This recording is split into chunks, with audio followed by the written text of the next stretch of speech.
তুই শুধু গুগল একবার সার্চ করবি যে প্রতি বছর ধূমপানের ফলে কত মানুষ মারা যায়। আমি দেখেছিলাম 80 লক্ষ, অর্থাৎ 8 মিলিয়ন মানুষ মারা যায় প্রতি বছর ধূমপানের কারণে। আর এই ধূমপান করা স্বাস্থ্যের পক্ষে এতটাই ক্ষতিকর যে এটা এত ক্যান্সারের কারণ লেখাই থাকে। তারপরেও এই ধূমপান করার ফলে শুধু নিজের ক্ষতি এমন না, পরিবেশের ক্ষতি হয়। তারপর তুমি যদি আশেপাশে যারা থাকে তাদের পাশে যদি সিগারেট খাও তাদেরও ক্ষতি হয়। আর ওই রিপোর্টে আরও দেখেছিলাম যে প্রতি বছর প্রায় 8 মিলিয়ন মানুষ তো মারা যায় সরাসরি ধূমপানের কারণে, কিন্তু ধূমপানের ফলে প্রভাবিত হয়ে, অর্থাৎ মানে যারা ধূমপান করে না কিন্তু ধূমপায়ীদের আশেপাশে থাকে, এই জন্য তারাও এর দ্বারা মানে অ্যাট্রাক্ট হয়ে যায়, ফলে তারাও মারা যায়। এরকম মানুষের সংখ্যা প্রতি বছর প্রায় 1.2 মিলিয়ন। তাহলে চিন্তা কর কী অবস্থা, ধূমপান কতটা ক্ষতিকর।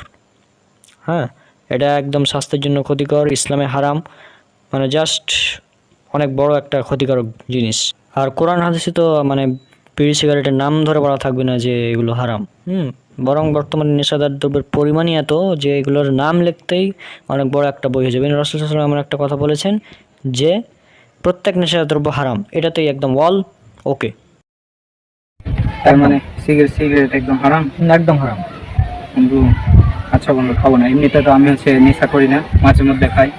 আজকে থেকে এত সামনে কথা দিলাম খাবো না, এই ফেলে দিলাম। আচ্ছা।